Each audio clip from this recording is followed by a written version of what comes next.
Hey guys, Trav here. All I'm going to do is read Canada's Emergencies Act because many of you are just going out there and listening to your favorite news anchor to hear what they think about Canada's Emergencies Act being enacted instead of actually reading the damn thing. So I'm just going to read this.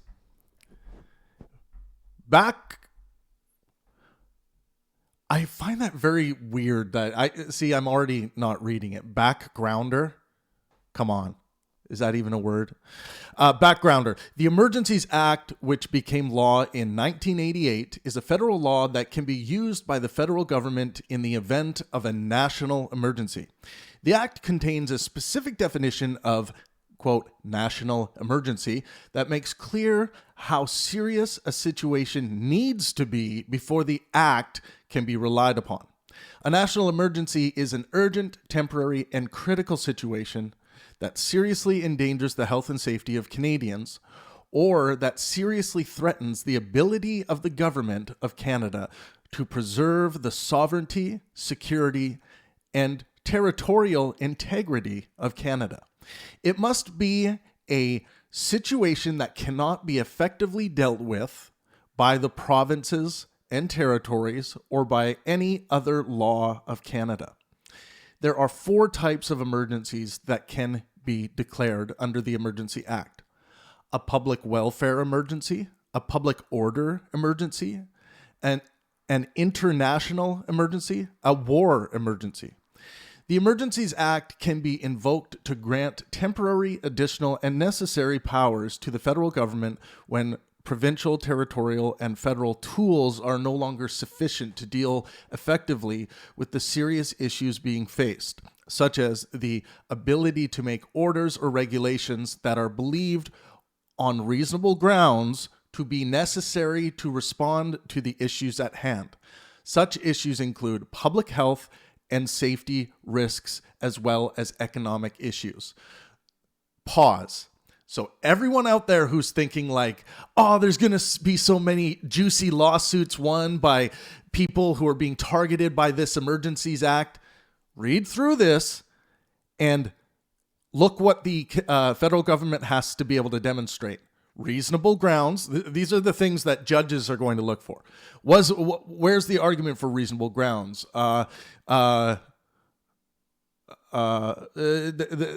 Was this actually necessary? Did you go through all of the other channels before jumping to attempting to justify on reasonable grounds this Emergency Act?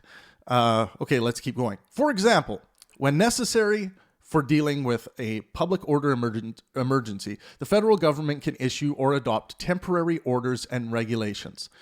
And here's some examples. Regulating and prohibiting public assemblies, including blockades, other than lawful advocacy, protest, or dissent. Let's read this again. Regulating and prohibiting public assemblies, including blockades, other than lawful advocacy, protest, or dissent. Other than lawful advocacy, protest, or dissent. Lawful being the key word here. Regulating the use of specified property, including goods to be used with respect to a blockade. Let's read it again. Regulating the use of specified property, including goods to be used with respect to a blockade. Designating and securing places where blockades are to be prohibited.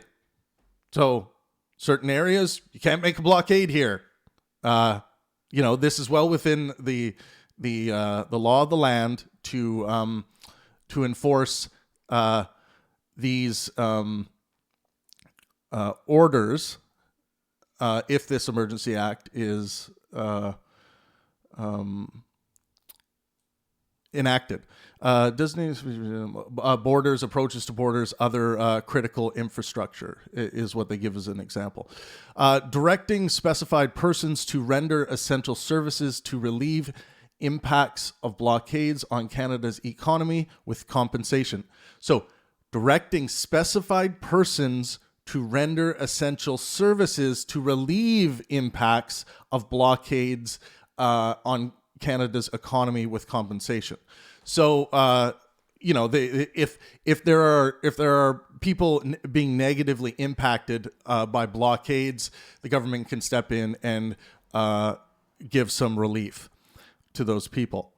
Here's another example. Authorizing or directing specified financial institutions to render essential services to relieve the impact of sorry.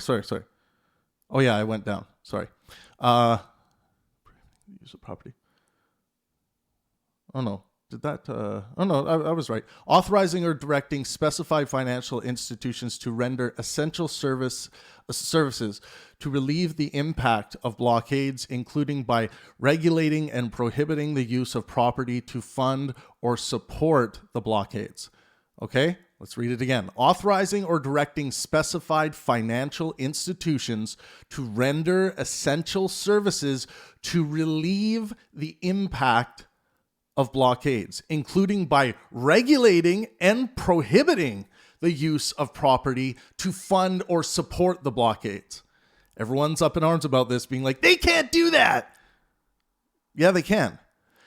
And again, if you don't like this, if you don't like seeing this, and you didn't know this existed, this Emergency Act, you need to go through the proper channels to change it. You need to lobby. You need to run for office. You need to vote for people that want to amend this, right? Another example, measures with respect to the authorizing of the Royal Canadian Mounted Police to enforce municipal and provincial laws by means of incorporation by reference. Again, reading this very carefully.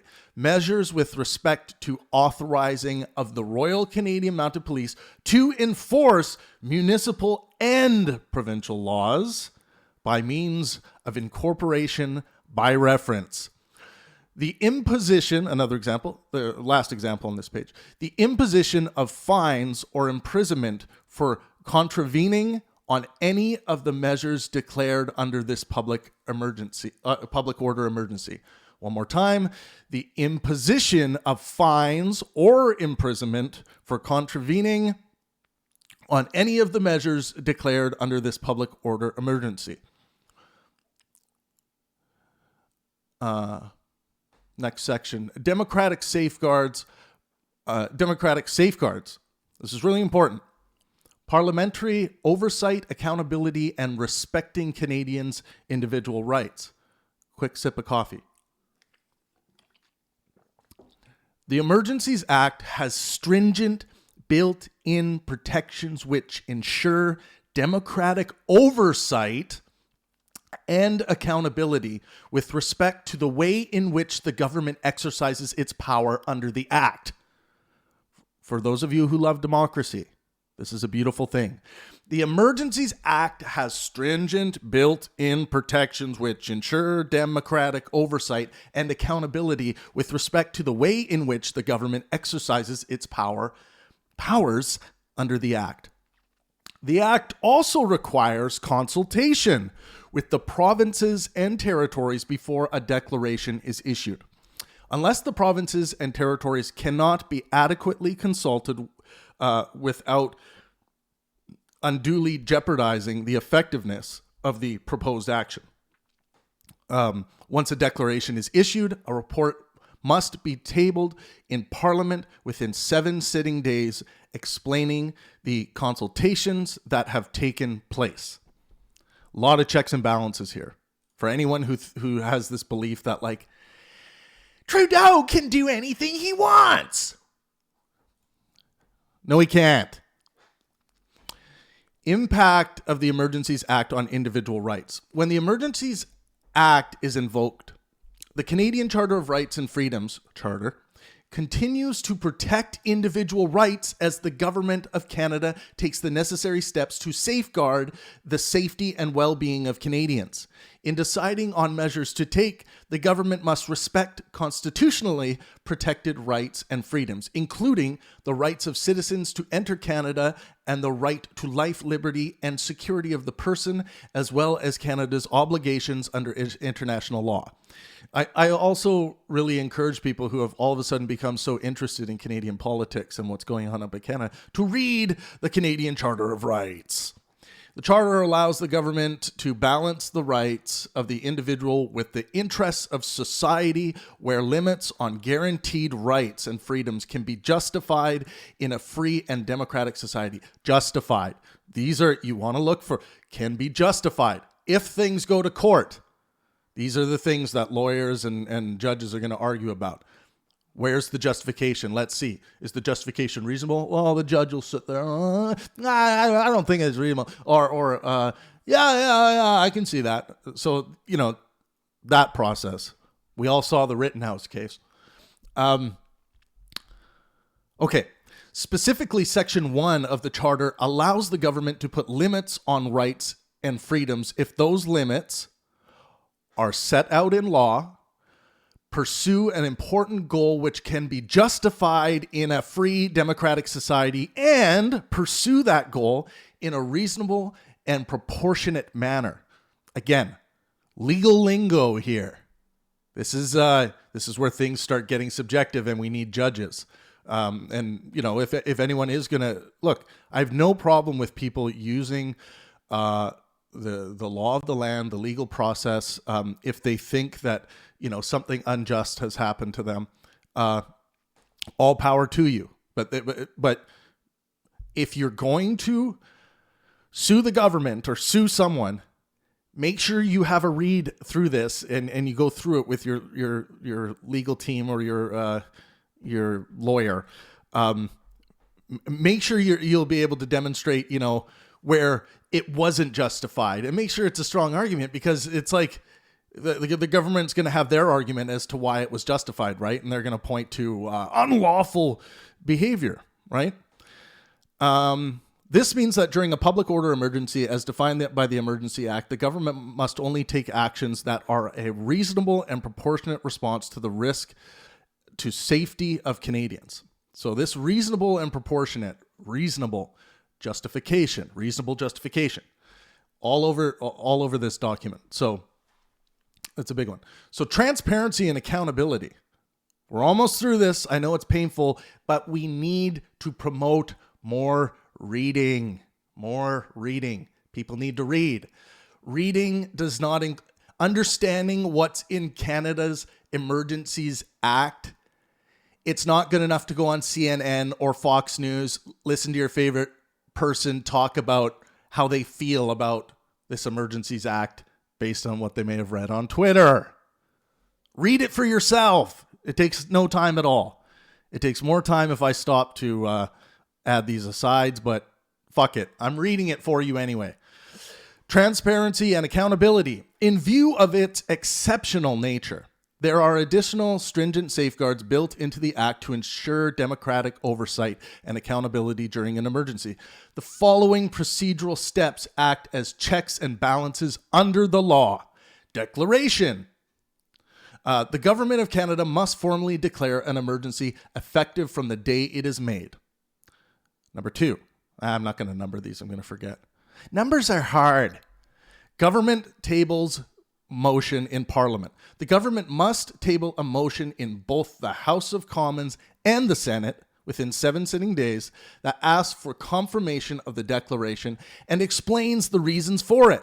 The government also gives Parliament a report on the consultations held with provinces before the declaration was made. Parliament votes. Both the House of Commons and the Senate must vote on the motion. If either the House of Commons or the Senate does not vote in favor of the declaration, then it is revoked that very day. The Senate or House of Commons are recalled if necessary. If either the Senate or the House of Commons is not sitting at the time the declaration is issued, it must be recalled to sit within 7 days of the date of the declaration. government issues and table orders and regulations. Any government action taken to respond to the emergency must be tabled in both the House of Commons and the Senate 2 days after the government issues the orders or regulations. This ensures that the government's actions are transparent and that the government will be accountable before Parliament for its actions. A parliamentary review committee is established. A special joint committee of both the House of Commons and the Senate must be established to review the government's actions under the Act on an ongoing basis. Parliament exercises powers.